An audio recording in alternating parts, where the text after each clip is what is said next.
Hey guys, welcome to the channel. Welcome to another video. Today's video is another Premier League predictions video. We've got another upcoming weekend of big and massive Premier League action as the running continues towards the end of the season. Things are really starting to pick up. The business end of the season is really hitting home and really upon us right now.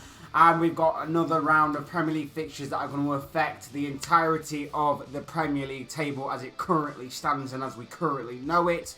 Before we get into talking about all the games though and talking about all the predictions and everything else that goes along with that, I would like to remind you all to please like the video and also subscribe if you're new. Both things are always and forever greatly appreciated. But for now, let's get into the predictions. We've got a very intriguing game to open this weekend's action of Premier League football. Two of the most informed teams right now in the division are going head to head in Saturday's lunchtime kickoff at Villa Park. We've got Aston Villa at the home end. We've got Newcastle in the away end. This could be a very intriguing fixture simply for the reason that these two sides are chasing European football. Aston Villa in recent weeks have come out of nowhere to be challenging for European football. And Unai Emery's side find themselves in 6th place. They are very much in form right now. They've got a striker in Ollie Watkins who can't seemingly stop scoring right now. He's in very good form. Villa are in very good form. And they're going up against a Newcastle side who are in the top 4. They're trying to solidify that position in terms of getting Champions League football for next season. And like I say, they are in form themselves. And they've got an informed striker themselves in Callum Wilson.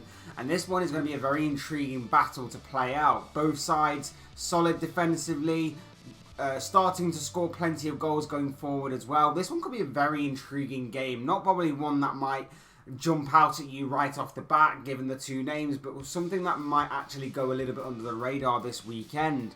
In terms of a prediction, look, I think this one could genuinely go any which way. I know that Newcastle are very difficult to beat, and I know that they've only been beaten twice this season by the same team. But Villa at home, very dangerous. Unai Emery's got this side very resolute and good going forward. I'm going to have to go for a draw. I really can't split the difference between the two. I'm going to have to say a draw given the form of these two sides, given the kind of players that they have that can cause danger to the opposition. And that's why I'm going to go for a 1-1 draw come the final whistle. Next up, one of the 3 o'clock games on Saturday, we'll see Chelsea host Brighton at Stamford Bridge. Massive game for both clubs this one. Chelsea, for obvious reasons, underperforming, underwhelming this season. Frank Lampard still looking for his first victory since returning to Stamford Bridge, of course, as a new chapter continues to unfold in the history of Chelsea Football Club. But they are facing a Brighton side who are playing some brilliant football right now, and obviously will want to bounce back from that defeat last weekend to Tottenham, albeit not necessarily down to their own fault. Obviously, VAR and referees had a massive influence on that game, and Brighton will definitely feel hard done by. But despite that obvious loss, they still played some very good football. They still are a very good side, and they are still chasing European football, are the Seagulls. And I think, like I say, I think they'll fancy their chances in this one. I definitely do, because Chelsea are underwhelming, underperforming, don't look that great. As in, they're not putting the ball in the back of the net. They're playing some nice stuff at times, but they don't have that vocal point in attack. Defensively, they don't look solid. I think Brighton will definitely fancy their chances here, and that is why I'm going to go for a big victory in favour of the Seagulls. And I'm going to say that De Zerbi's side come out of this as 3-1 winners. Next off, we're up to Goodison. It is relegation battling Everton against Fulham. An Everton side who, like I say, are battling relegation, looking to try and put together a survival bid from now until the end of the season, against the Fulham side who the wheels have sort of fallen off their season a little bit. And this one could be very intriguing. This is obviously a very historical Premier League clash that we've got on our hands here at Goodison Park on Saturday. Two teams who have clashed numerous times, many a time in the Premier League. One of the most consecutive or consistent matches in the Premier League, or top division or English top flight division of all time. And this one could be a very nervy occasion. very well could be. You've got two sides that are looking to obviously get points on the board. Fulham looking to stabilise things. Everton looking to put together a survival bid. I don't imagine it will be the most attractive game of football you'll ever see, especially when given Sean Dyche and everything that he obviously tries to play in his ideology of, and his philosophy of the game. But I think, as much as I probably will see a draw, especially because Everton are at home, I'm actually going to go with an Everton win. I think Everton can probably steal this, and that is why I want to go for a 1-0 win in favour of the Toffees. Next up, we come to relegation battling Southampton taking on Crystal Palace. Southampton battling relegation, near the foot of the table, need to pick up the points ASAP or face obvious relegation against the Crystal Palace side who, before Roy Hodgson, couldn't win a game, couldn't really score many goals to save their lives, and all of a sudden, Roy Hodgson, of all people, Roy Hodgson comes in and he's taking absolutely no prisoners. Crystal Palace have won the first two games under Roy Hodgson since his return to the club, and have scored 7 goals in those 2 games, including obviously last week's 5-1 absolute mauling and massacre of Leeds United. Look, Southampton needs to start getting points on the board, there's no doubt about it. They very well could fancy their chances in this one, but I think with the way that Crystal Palace are playing, with the way that Roy Hodgson's got this side seemingly a bit more confident, a bit more, just a bit more, dare I say, a little bit more fresh. They look a bit fresh under the new manager bounce. Whether that will last or not remains to be seen. I've got to go with Crystal Palace in this game, and that is why I think there's going to be more doom and gloom heaped on to Southampton, and that is why I'm going to go with a 3-1 victory in favour of Roy Hodgson's side. Next up, we've got a clash at the Tottenham Hotspur Stadium as Tottenham host Bournemouth. Big game, this one for both clubs. You've, of course, got a Tottenham side who, let's face it, anything can happen with Tottenham. Absolutely anything can happen with Tottenham. But they are chasing, obviously, European football and trying to obviously try and make it in the top 4. They're hoping other teams above them slip up at some stage. But, of course, they still need to pounce and take advantage of that if that does happen. But let's face it, this is Tottenham we're talking about. So, yeah, it's Tottenham. We all know about Tottenham. They're going to be going up against a Bournemouth side who is still trying to put together a survival bid, but have put together a few decent results in the past few weeks and months. And this one could be very intriguing to me because this is obviously a game that on paper Tottenham should win. Tottenham definitely should win this game, obviously. They have the players to obviously blow Bournemouth completely out of the water. We know that. We know that obviously Harry Kane is just in it for the goals right now. He's going to be probably shooting every time he gets the ball. But we know that obviously the overall goal is Tottenham want to get into European football, and they're going to be looking to do that and get a helping hand against Bournemouth. The issue is that they're not playing well at all. They're definitely not playing well at all. They got picked apart by Brighton last week, and if it wasn't for some dodgy and poor refereeing and VAR decisions, they would have definitely lost last week. Like, there's no doubt in my mind about it. Like, they would have, they got very, very fortunate in that regard. They're against the Bournemouth side who can make life very difficult. Away from home, they're not amazing, but they did manage to pick up a win last week away from home against Leicester. Very big 1-0 win there. Very big 3 points as far as what Bournemouth are concerned. And I think they'll fancy their chance against a Spurs side that are low on confidence, not playing very well, and they'll probably look to try and take advantage of that.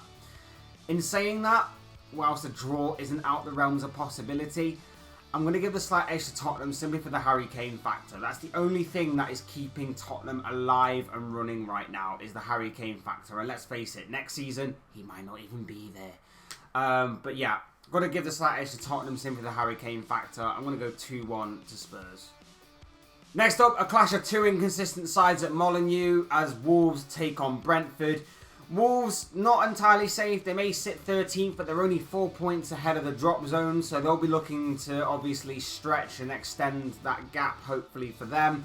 Whilst, obviously, Brentford were chasing European football at some point, and whilst European football obviously still remains a possibility for them come the end of the campaign, they need to start putting together a string of consistent performances and obviously wins again for the Bees. They've kind of been off the boil a little bit in recent weeks. Should be an interesting game, this one. Both teams obviously got some decent players, some players that can definitely hurt the opposition. Wolves at home can always be a tough place to go, can always be a tough place to visit. But Brentford certainly have the players and the capabilities to get the job done. And like I say, with European football still a very much possibility for them, they really should be trying to take the initiative of breaking into some form of European football for next season. As far as a prediction goes for this game, like I say, I think Wolves will make it difficult for Brentford. They'll probably try and look to... With being the home side, you always seem to maybe look to take the initiative. They may be happy for Bournemouth to try and keep the ball and then to try and hit Bournemouth on the counter attack. It could be a way that they affect the game in that sense. But for obviously Brentford, when they are in the mood for it and when they turn it on, they can definitely be pretty unstoppable at times. So very intriguing game that could end any which way.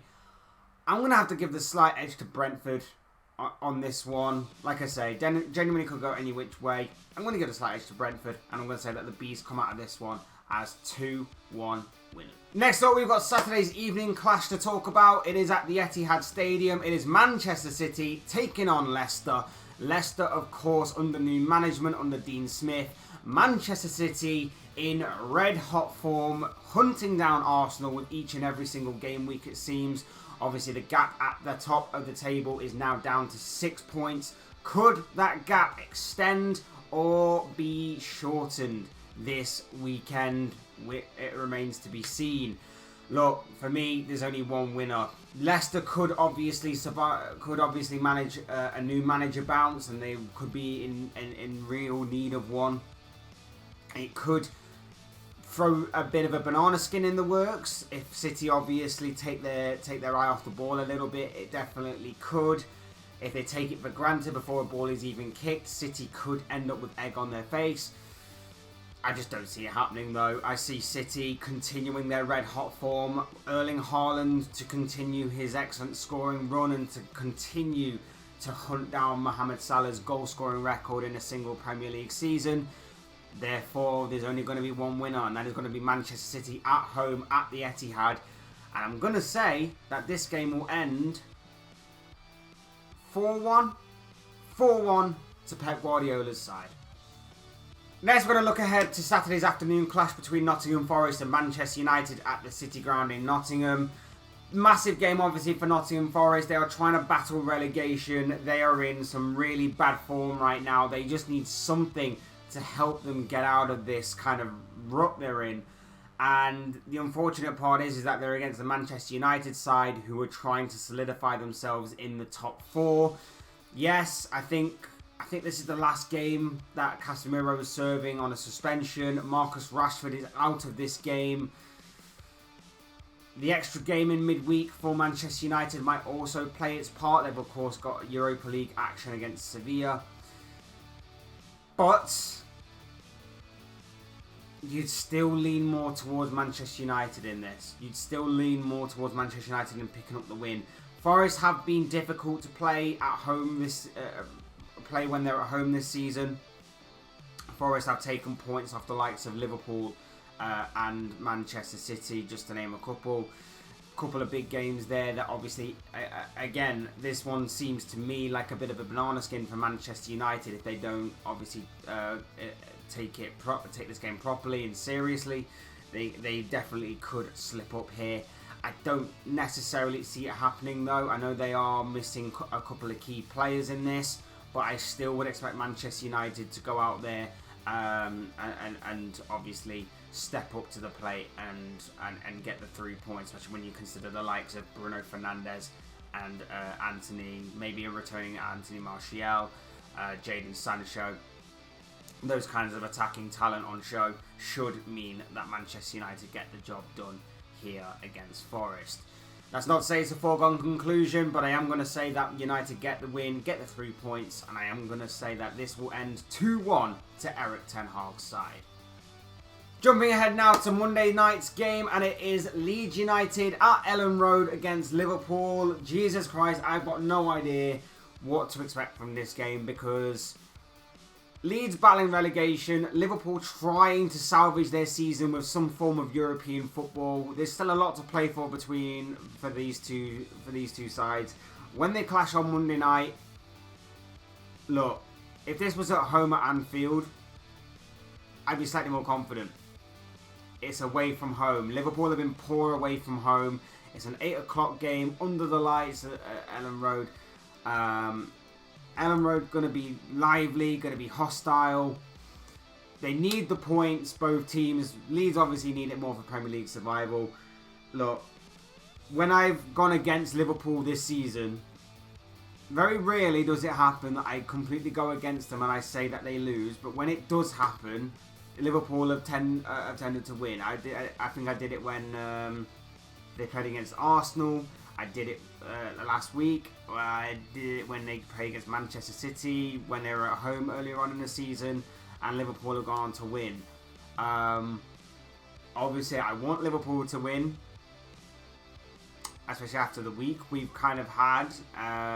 If we can show anything like what we showed in the second half against Arsenal, we'll absolutely blow Leeds out of the water. There's no doubt in my mind about that. Leeds definitely are there for the taking. I kind of want to say Leeds win, just so that I kind of, maybe I'm a bit of a jinx in this one. Honestly, it wouldn't surprise me whichever way the result goes, especially because we've already lost to Leeds earlier on this season. They broke Virgil van Dijk's home record at Anfield. Revenge sort of on the mind, I guess, as well as obviously trying to push on for this season and salvage something. I want to say Liverpool win. I really, really want to. Really, really, really obviously want to. And I think that might be the case. But obviously I'm a bit of a jinx apparently. Because every time I predict them to win, they don't win. I want to go with a draw. I'm going to go with a draw and hope that obviously my continuous kind of jinx continues on me. So I'm going to go with a draw, and I'm going to say that this game will end 1-1 come the final whistle. But really, I think Liverpool will win. And finally, what I believe to be the biggest game of this round of fixtures, the biggest clash of this weekend, the main event of this Premier League round of fixtures.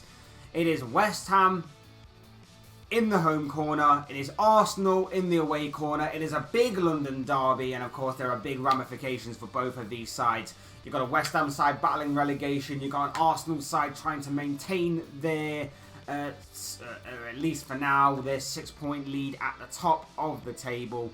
It is a massive London derby clash ahead between a West Ham side who obviously will want to try and dent their London rivals' title charge. You've got an Arsenal side that will want to obviously condemn their London rivals even further and obviously boost themselves and give themselves obviously or maintain themselves that 6-point cushion at the top of the table. And of course you've got an Arsenal side that will want to bounce back from that collapse that they suffered at the hands of Liverpool last weekend in that 2-2 draw. Look, this one could be a fiery encounter. This one could be a very intriguing and exciting clash, simply for the reason that obviously it could be a bit nervy on West Ham's side because battling relegation, not exactly in the best of form. There's pressure growing on David Moyes and everything. Against an Arsenal side who, like I say, are battling for the title. They might be a bit nervous themselves. They might just start to maybe feel the pressure just building a little bit. It will be interesting to see how they handle that amount of pressure building on them, because every game now is seemingly feeling like a cup final. Every game is feeling like a cup final, and especially after last week's draw with Liverpool, where the initiative is sort of back within the hands of Manchester City, and both Arsenal and City seemingly have the destiny of the Premier League title for this season both within their grasp. It's going to make for a very intriguing game. City obviously play first, so that could apply even more pressure onto the likes of Arsenal, should obviously City carry out a victory in their game, which they are expected to.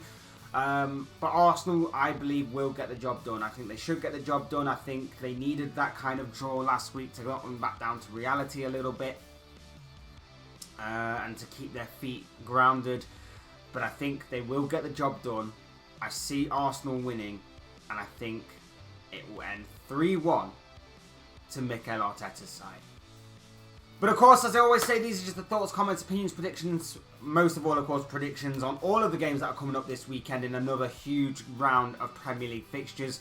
But I want to know what you guys think. What do you make of all the games that are coming up this weekend? What are your own thoughts, your comments, opinions, feelings? But most of all, of course, what are your predictions of all the games that are coming up in another huge round of Premier League fixtures? Leave them all down below in the comment section. I'm sure it'll make interesting reading. Otherwise, hit the like button on the way up, enjoy the video, subscribe if you're new or want to see more content like this. Both things are always and forever greatly appreciated. And as always, thank you all so much for watching and listening.